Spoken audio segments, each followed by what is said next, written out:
You are Locked On Mavericks Postcast, part of Locked On Sports Dallas, on the Locked On Podcast Network. Your team every day.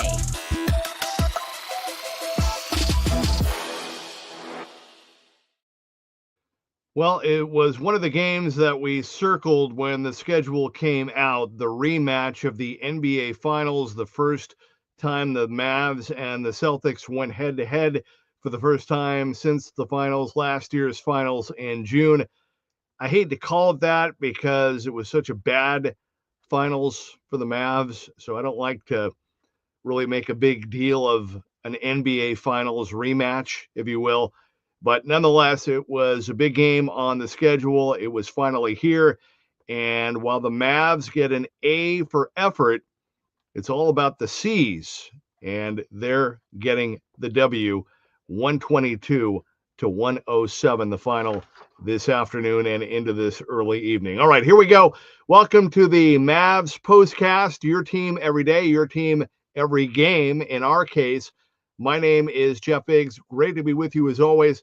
Thank you for watching Locked On Sports Dallas, your destination after every single game. You can also find us on the Locked On Mavs podcast feed. And from the first whistle to the final drive, FanDuel makes the NFL playoffs even more exciting. Right now, new customers can bet $5 and get $300 in bonus bets if you win your first bet. Visit FanDuel.com to get started. All right, well, coming up on our episode today, all right, lots to get into. Want to hear from you in the comment crew for sure, 100%. Please jump in and weigh in with your comments and your thoughts on this game. We'll talk about Kyrie Irving facing his former team for the first time. The return of Kristaps Porzingis back in Dallas for the first time since the NBA Finals. Also, the very latest on Luka and where things stand with his return. And we had another double-double in this game for Daniel Gafford. But we got to start the Biggs takeaway. I don't want to go too deep here or get too personal. And this is me. I'm just being a fan. Okay. This is nothing personal. I mean, I'm putting my fan hat on now. There are a handful of teams that I don't like. For example, in my house with my girls, I have 3 daughters. We have a rule in our home. We don't use the word hate, right? We don't use that word. But the Celtics, the 49ers, there are a handful of teams that I can say that I hate, all right? And the Celtics are one of them. And I'll just leave it at that. It doesn't matter if I hate them or not. I'm just sharing that with you. But with that said, got to give it up to the Celtics. They are the NBA champs, and they look like, barring, and I say barring injury because look at what injuries have done to the Mavs in their season, right?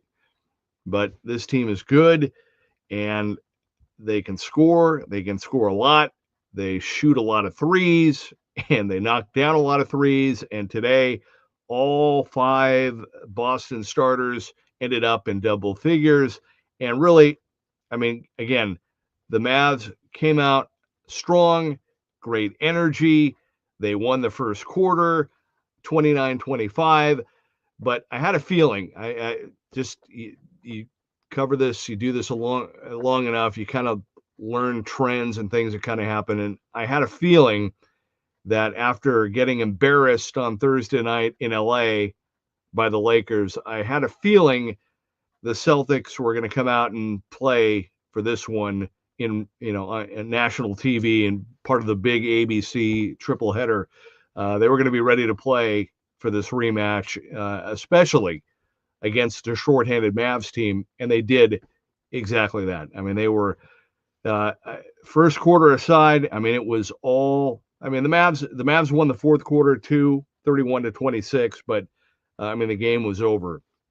The Celtics really, really, just put their foot on the gas in the second quarter, won the second quarter 34-20. And then you're thinking, okay, what can the Mavs do? What kind of adjustments can they make coming out of the locker room into the second half?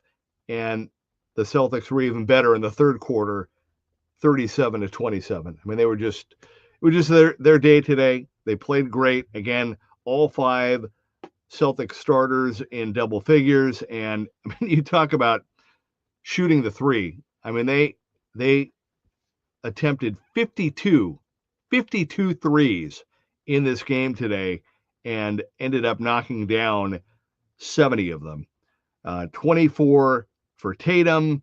Derek White had 23. Jaylen Brown had 22. Porzingis had 18. Drew Holiday had 17. Really didn't need much from the bench today for Boston. The bench points, I'm doing the math here, they only had 18 points off their bench, but they won big, 122-107 the final, and they played great, and that was pretty much the ball game. The way the game started, again, good first quarter for the Mavs. They were up by 10. And you're thinking, okay, coming off that huge win at OKC on Friday night, which was great. Love that win. I have to confess, I'm stunned that there's been no repercussions, no consequences, nothing for Lou Dort and that groin grab. I guess the league is just, I guess you can just do that now. I'm still just stunned by that play, but that's another topic for another show. But Kyrie got off to a good start. Gafford got off to a really good start in that first quarter. 6 points, 5 rebounds, a couple of blocks. Klay hit a 3. It was good to have Klay Thompson back for this game today. I thought before the game, and a couple of things, I try to mix this in, just because I know a lot of you don't know me or don't know my background. So I try to weave, like a couple of games ago or I don't know, last week or the week before, when there was a TNT game, and I mixed in some Charles Barkley memories from when I covered him. Well, Stephen A. Smith, I've worked with Stephen A. and I've known him for over 20 years. I knew Stephen A. before he was Stephen A. Before he blew up and became the he's a great dude. He's got a good heart, and he's excellent at what he does, and that's why he's, I believe, the highest paid employee at ESPN. We worked together there at ESPN. He was on television. I worked for ESPN LA. But anyway, Bob Myers, all right, former Warriors GM, Bob Myers, and there's a reason why I'm bringing up Bob Myers. I go back with him, covering him when he played at UCLA, and then he eventually was working. We worked at the same station. I was doing some UCLA pre and post for football.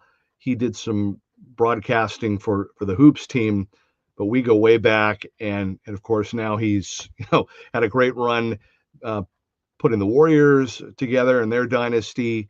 And now he's involved as an agent, or working with an agency, doing TV, also working with the Commanders. So, he's doing great. But he made a great point talking about Klay Thompson before the game that I thought was spot on. And it's something that I said earlier, but I think he was able to say it a little bit more succinctly than I was. And that was that basically, there are a lot of guys in the NBA that can shoot threes during the regular season. They can shoot with house money, right?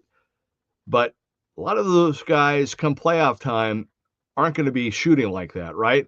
Well, on the flip side of that, on the reverse side of that, right, with Klay, the point that he was trying to make is, hey, look, don't worry. You can look at Klay's numbers now. You can look at kind of the shots that he's taking, whatever.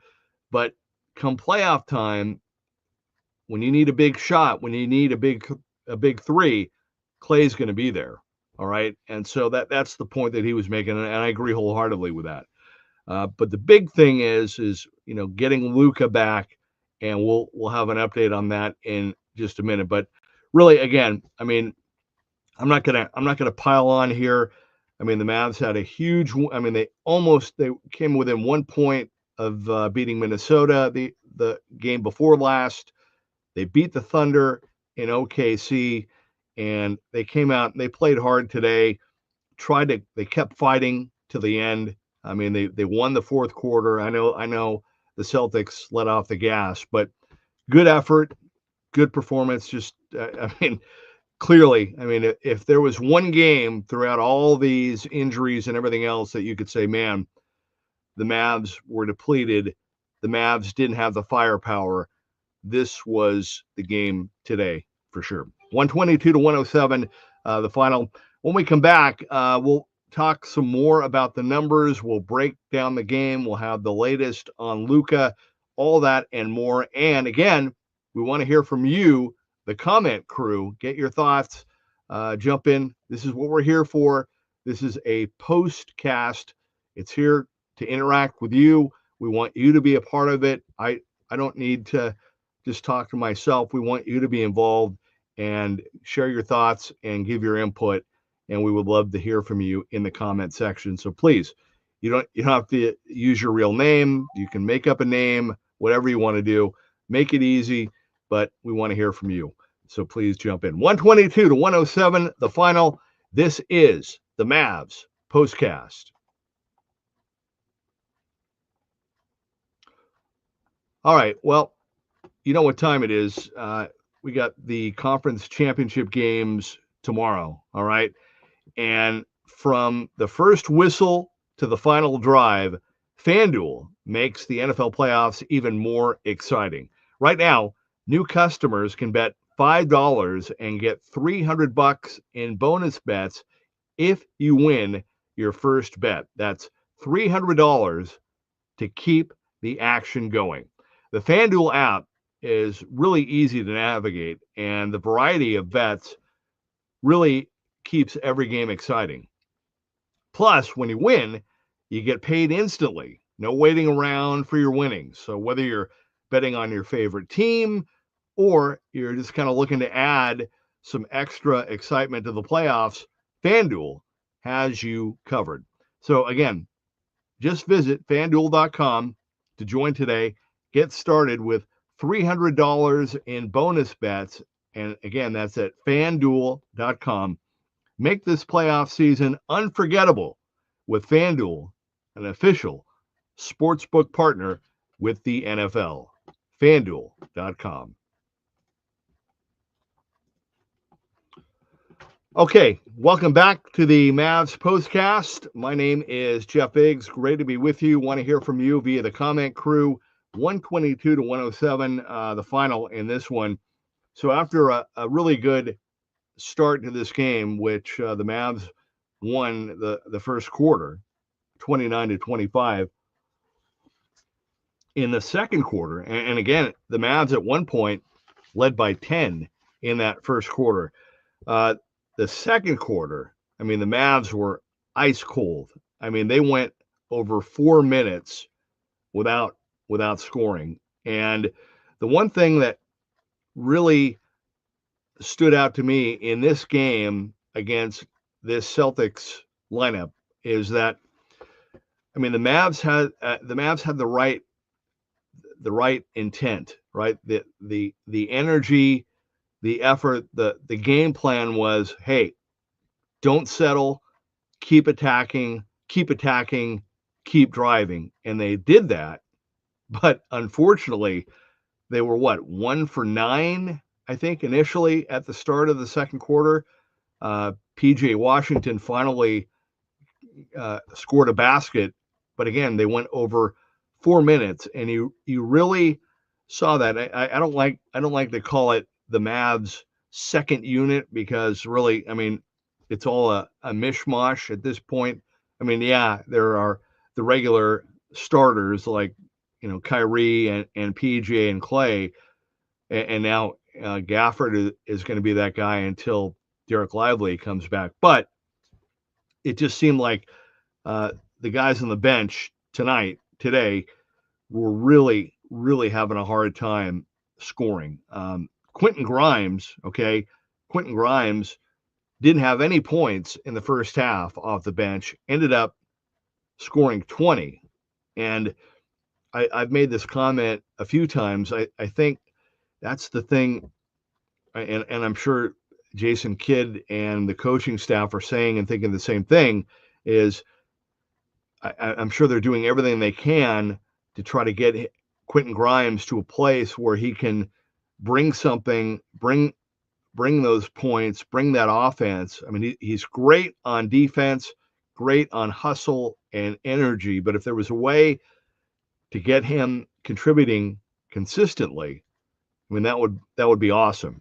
All right. But anyway, the thing that I noticed though was, the Mavs were driving, they were attacking, the energy was there. They missed a lot of shots low, but the one thing that stood out, and you saw this multiple times, they're going to have to work on, and obviously they want to wait. Luka's almost back, so that's going to have a domino effect on the entire rotation, right? So that's good. I mean, that's going to be a good situation, a good problem to have.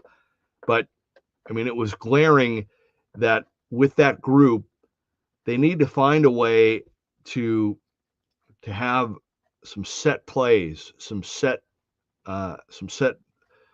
offensive plays, or just something other than just trying to drive to the basket or take a bad shot, right? Like, they needed, again, I love the energy, I love the driving, I love going to the basket. All those things are great, but they need to find a way with that second unit to kind of impose their will and run their offense and do what they want to do, mix it up a little bit, run some set plays. And it's hard. I mean, they're really shorthanded right now. Really no backup big. Maxi Kleba went out with an ankle injury at the end of the third, didn't come back. He was out for the rest of the game. But you could just see it was a real struggle at times for the quote unquote second unit to run anything or do anything. And I'm obviously the Mavs and the coaching staff see that, but that was glaring in this game today. Also, on a positive note, even though in that second quarter the Celtics went up by 2 touchdowns, by 15 at one point, Daniel Gafford had a huge basket. I mean, I give the Mavs credit because they were able to get it down to 10 points at halftime. It was 59-49 at the half, and that was thanks to a huge bucket under the basket by Daniel Gafford with 0.4 of a second left. Gafford at the half had 11 points and 8 rebounds, right?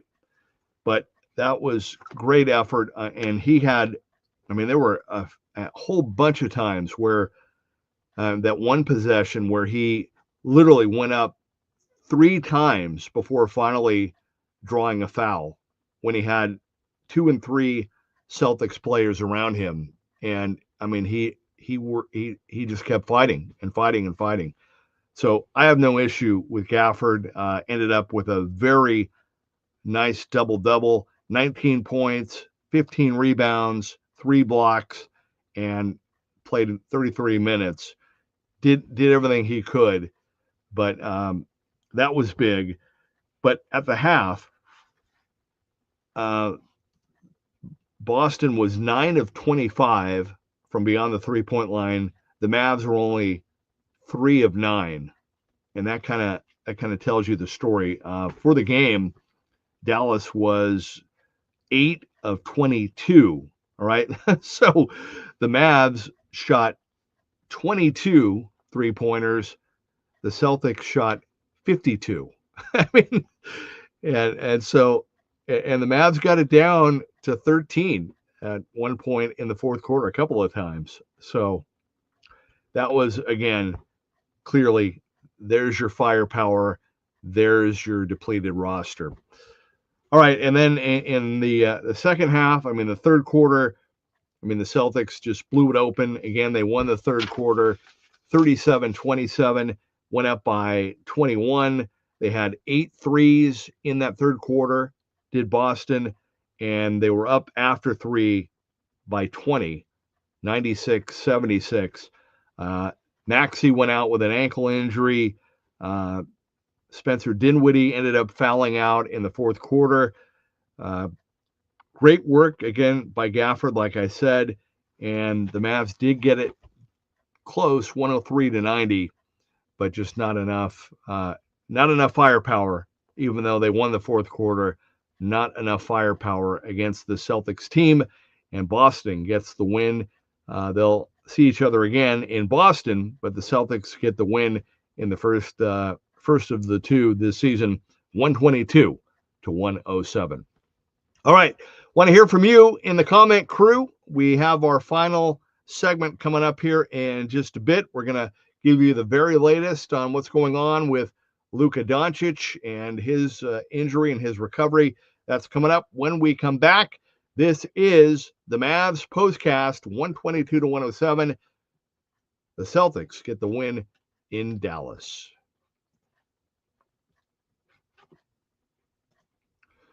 All right, well, I want to talk to you again about Talkspace and what they're doing, because therapy can really be a game changer. It can help manage stress, improve sleep, and help you communicate more effectively. But finding the right therapist and fitting sessions into a really busy schedule can be a challenge. That's where Talkspace comes in.